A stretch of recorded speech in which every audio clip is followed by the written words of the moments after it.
3, 2, 1. Yo, what's happening, guys? It's your boy Wolfie here. We are back. Now, first of all, the first thing you can do, as always on this video, is hit that like and hit the subscribe button if you haven't already. And also, if you can hit that bell so you get a notification every time I upload a video. Yeah, that's how it works, isn't it? So you get a notification every time I upload a video. I will love you guys forever. We're nearly at 3K as of recording this video. So if we can hit that 3K within the next few days, I will love you guys forever, man. Forever, forever, ever. The aim is 10K before FIFA 21. Yeah, if we can get to 10K before FIFA 21, I'll be mind blown, like absolutely mind blown. Now, first of all, well, not first of all, but in today's video, I've got the best custom tactics to use if you play either the 4-1-2-1-2 narrow or the 4-3-1-2. They are both very similar in terms of, like, they're both a narrow formation with the 2 strikers and the cam, and then the 3 centre mids, or the 1 CDM and 2 centre mids. But they do have, like, having played both, and 4-1-2-1-2 for me, and not on this FIFA, but in general over the last 3-4 years, has probably been my favourite formation. Not this FIFA because of how effective overload bullside is and everyone parking the bus in the middle. But since the recent patch of the overload bullside in terms of it draining stamina and that, 4-1-2-1-2 narrow is now a lot more effective than what it was at the start of the year. So I'm going to show you the custom tactics, the player instructions, and also what players I would use in certain positions. Obviously not my team that you've seen on the screen, because like my team is very pay to win that you're seeing on the screen right now, of course. But like in terms of like what CDMs I'd use for a low budget, mid budget, and high budget, and then like what centre mids I'd use, what cams I'd use, what strikers I'd use, etc. Now, first of all, well, not first of all, but like in terms of the 4-1-2-1-2, it's set out like this, as you see on your screen. So the 4-1-2-1-2, unlike the 4-3-1-2, you have an actual CDM and then 2 centre mids. I'm suspecting a lot of people that are watching this video will know what the 4-1-2-1-2 narrow is. So I'm going to keep this a little bit brief. 4-1-2-1-2, I'd say for the last 3-4 years, probably my favourite formation. The way I used to play and the way I still play is very attacking, very direct. So having like the 2 strikers, then the middle cam is very effective for me. I really do enjoy it. I thoroughly enjoy... I score a lot more goals when I use the narrow, and because of that, it's just a fun formation to use. Now, in terms of the player instructions, this is just how I would use the 4-1-2-1-2 narrow if I was to use it right now. I will then show you some different variants to make it more attacking and make it more defensive, if that makes sense. So I use both my strikers on getting behind and stay forward. This is just like going into minute 1 of the game. So you literally go into minute 1, bang, on ultra defensive, because it's the preset tactics that I've got. Bang, ultra defensive, getting behind and stay forward on both my strikers. The reason for this is because when you're playing a narrow, you do counter attack very quickly. So having both your strikers on stay forward is very effective in terms of, right, bam, we can now like counter attack, bish bash bosh, King Bob's your uncle, you know. Then I have the cam, okay, on comeback on defense, get into the box for cross, and also free roam. The reason why I have them on comeback on defense is because what will then happen is you're like, these 4 players here, your cam, your 2 centre mids, and your CDM, will both, when you're defending, go into a bank of 4. So when you're defending, the narrow kind of goes like a 4-4-2, if you kind of get where I'm coming from. So get into the box for crosses, like I've always said on all my custom tactics videos, is because the more players, as always, you have in the box, the more chances you'll have to score. It really is that simple. And then free roam is because I don't want my cam to always be in that number 10 role. When you play a narrow, you'll notice it is very narrow. So putting the cam on a free roam will actually drift them out wide if the space is out wide. So it's a very effective tactic to use. So I would 1,000,000% recommend putting them on free roam. And then on the right centre mid, this is where it gets a bit different. I have balanced attack, cover centre, and then you see support crosses. It will normally be on balanced crossing runs. You're going to want to put it on get into the box for cross. The reason you're going to want to do this is, like I've just said before in terms of the cam on get into the box for cross, the more players you have in the box, the more goals you will score. It really is as simple as that. I can't stress it enough how effective it is having a player on get into the box for cross in terms of like one of your centre mids.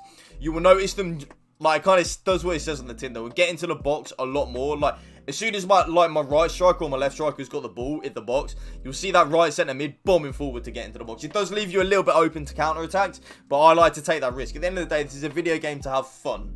You know, we like to score goals. We like to have fun. Remember that. F-U-N. Spell it. Yeah.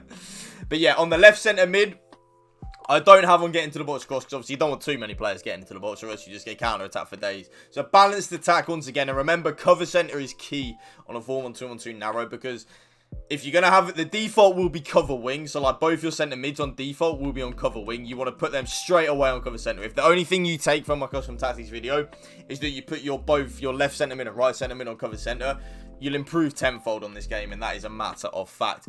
And then your CDM, you're going to want them on cut passing lane, stay back while attacking, and once again, you're going to want them on cover centre. The reason for the cover centre is so that they cover the centre of the pitch. On FIFA 20, wing play isn't really as effective as FIFA 19. You know, on FIFA 19, you can El Tornado across and stuff like that. So it's not as effective as FIFA 19. So you're going to want all three of your centre mids, or your one CDM and two centre mids on cover centre, just to help you concede a lot less goals. And then you're going to want both your fullbacks on stay back while attacking and overlap. But here's where it gets different, okay? If you're then going to want to play a little bit more of an attacking variation of 4-1-2-1-2 narrow, I would 100% recommend putting your fullbacks on balanced attack. You will notice then that your fullbacks will bomb forward because they haven't got a ram or a lamb or a right mid and left mid in front of them. They will just see that green grass of open space and they will bomb forward and play like right forward and left forwards. But remember, if you're going to do this, you will be isolated at the back. So if you're going to do this, I would 100% recommend putting your CDM on drop between defenders, okay? What will that then do is it's kind of like what it says on the tin. When you don't have the ball and when you have the ball, your CDM will like drop, so it'll go to a back three almost. So if you're going to play with your fullbacks on balanced attack, put your CDM on drop between defenders, okay? It's what I would do if I'm going to play, it's what I would use if I was going to play the fullbacks on balance. But if you want to be daring and you want to be YOLO, just leave them on stay back while attacking and hope for the best. You will score a lot more goals, though, if you have your fullbacks on balance. Because like I've said, because they haven't got anyone in front of them, they will literally just bomb forward like you wouldn't believe, man. It's kind of scary how much they will bomb forward.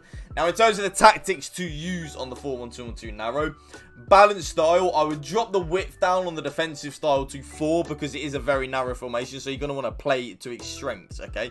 Play to its strengths and play narrow, okay? It is a narrow formation, so play to that. Don't try and play it like a wide formation. It's just not going to work. If you want to use a wide formation, there's plenty of other formations out there that are wide, so go and use them wide formations, okay? Balance, 4 depth once again. 4 depth is what I play, and you could on narrow play maybe a 6 depth just to like get your team further the pitch, but I wouldn't recommend that unless you are quite good at defending. The 4 depth is perfect because it's not too deep and it's not too high. No, wait, I did that the wrong way around. It's not too deep and it's not too high. There you go, that's better. It's kind of like perfect for the way I play. Now, in terms of the offensive style, once again, you want to lower the width to 4 because, like I've just said, it's a narrow formation, so play to its strengths. Play narrow in this formation.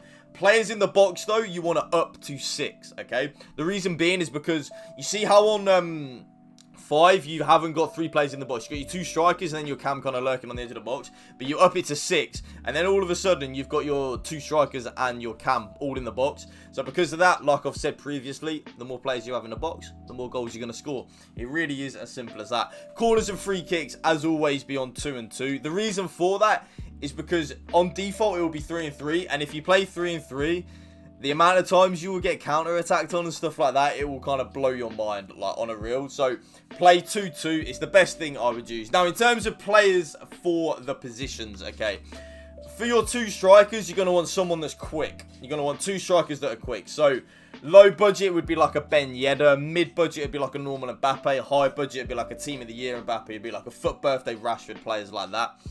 In cam, in my opinion, you're gonna want and need someone with 5-star skills, or if you don't really do skills, you're gonna want someone with a 5-star weak foot. So, for example, Neymar's perfect for that because he's 5-star, you know.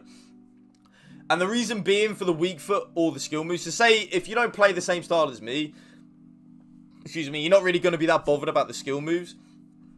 So because of that, take the weak foot instead, so you're not as predictable. A 4-star cam.